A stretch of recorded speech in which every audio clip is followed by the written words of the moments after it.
夜の雨降りの時に運転してるとライトがギラついて前が見えにくい。それ油膜が原因です。もちろんそんなことを言われなくても分かってるけど、油膜落としは手が疲れるから放置してる人多いですよね。もうゴシゴシこする時代は終わりです。キーロビンの最新作キーロビンゴールドプロ、これ一つで油膜も鱗も同時除去、こすらずに撫でるだけで落ちるプロ仕様のキーロビン最新作がついに出ましたので、1年間放置したこの油膜と鱗が本当にプロレベルで落ちるのか実際に検証します。ということで今回使うのがこちら、プロスタッフから新たに発売になったキーロビンの最上位モデルキーロビンゴールドプロ。従来のモデルから進化したポイントは、新開発されたナノセラミックパウダーと研磨剤を使うことで、これまでのキーロビンゴールドでは油膜が落ちても頑固な鱗までは同時に落とすのが難しかったところ、プロ仕様になったことでゴシゴシこすらずにより楽に同時に落とせるようになりました。またスポンジもだいぶ進化して、これまでだと液剤を染み込ませてこするだけのよくあるスポンジだったんですが、今回のプロ仕様からは新開発のプロアプリケーターになって、表面がマイクロファイバーで覆われて、そのマイクロファイバーがこのようにデコボコしているため、汚れを絡め取りより楽に油膜が落ちて、中に入っているスポンジも前のやつよりもかなり硬くなったため、力を逃さずにガラスをしっかりこすれるようになったので、これまで以上に楽に磨けるようになりました。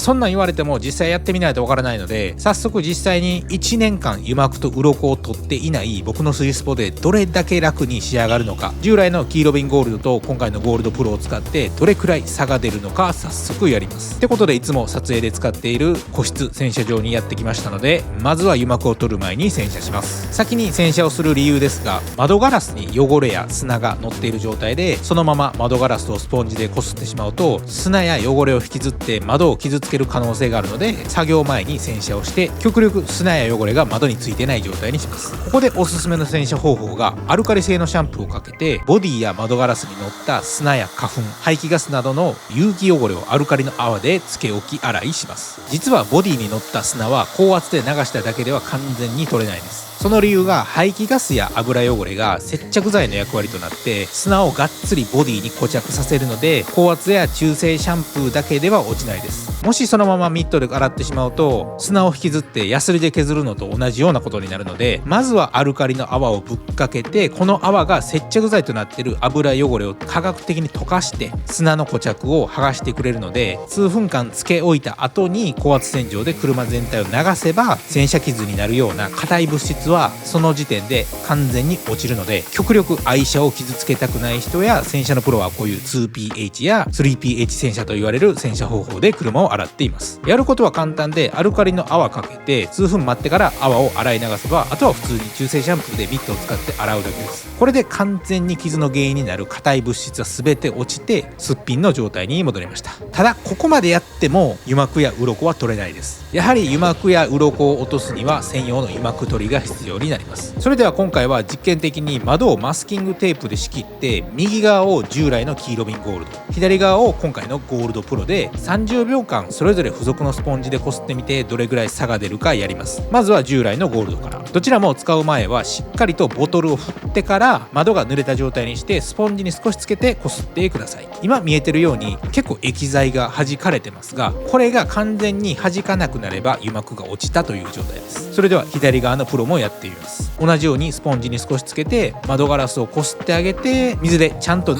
した後に固く絞ったタオルで拭き取るだけ。そして結果がこちら。はい、右側の方はまだ全然油膜がついているのを見えると思いますが、左の方はもうほぼほぼ油膜や鱗が落ちた浸水状態ですね。これ30秒こすっただけでこのレベルで差がついたので、今回のプロと新設計のアプリケーターを組み合わせると、これまでしんどすぎてやりたくなかった油膜取りが30秒で終わります。正直やる前はそんなに変わらんやろうと思ってたんで、あえてプロの方はちょっと力を緩めて軽めにこすってみたんですが、まさかのそれだけでここまで油膜と鱗が同時に、しかも楽に落ちたので、これはびっくりしましたね。実はこの個室洗車場の横にプロのコーティング屋さんがいるんですが、その中の人もこんなに楽に落ちるのってびっくりしてたので、プロも言うてるので間違いないです。これで従来のゴールドとプロの差が分かったと思うので、次にですね、普段ワイパーが当たらないこの完全に境目が見える1年間放置してこびりついた頑固な油膜と鱗が果たして落ちるのか実際にやってみます。やることは同じで、スポンジに少量つけてひたすらこするだけ。今見えてるように磨き始めた瞬間からもう液がすでに弾かれてないので、それぐらい楽に落ちてると思います。ここで注意点が2つあって、まず1つ目が窓ガラスとボディの境界のキワキワまで攻めたい方はマスキングテープをこういう風に貼ることをお勧めします。油膜取りってだいたい研磨剤が入ってるので、そのままスポンジでボディをこすったら多少なりと傷を入れる可能性あるので、キワキワまで攻めたい方は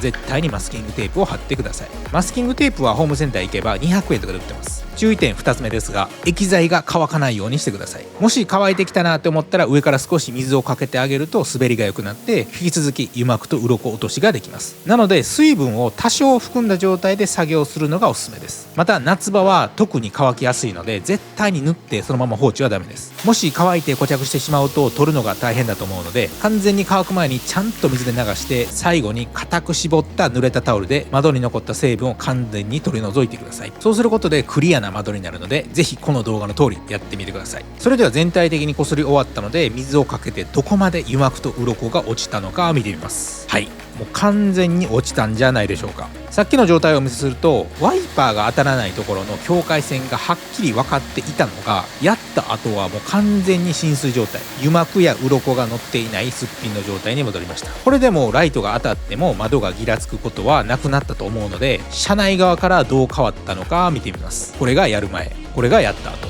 どうでしょうか。もう全然違いますよね。水をかけた瞬間、水がスーッて引いていく完全な浸水状態になってて、ワイパーの吹き跡も油膜や鱗がついている状態だとなんか白いもやみたいなのがうっすら残っていたと思うんですけど、油膜と鱗を完全に落としてあげると、この通りワイパーを吹いた瞬間に白いもやも自然と消えるので、これで夜間の雨の日の視認性がだいぶ上がりました。油膜や鱗が溜まりすぎると、ほんとひどい時はこのもやが消えるまで前がめちゃくちゃ見にくいことがあり、普通に危ないので、ぜひ定期的に油膜と鱗は黄色瓶で落としてあげて安全運転につなげていただければと思います。さらに視界をクリアにしたい方はガラスの撥水剤ももちろんあるので、それを上から塗っていただくと風だけで飛んでいくので、ぜひ黄色瓶ゴールドプロで油膜と鱗を完全に落とした後に施工してみてください。また窓の内側が汚れてると見えにくい原因にもなるので、内窓ガラス専用のクリーナーもあって、それを使って窓の内側も拭いてあげると完璧にクリアな視界になって、昼でも夜でも視認性がめちゃくちゃ上がって目が疲れにくくなるので、ぜひ試していただければと思います。この撮影する前は油膜取りって絶対次の日に腕が筋肉痛になるので正直やりたくなかったんですが、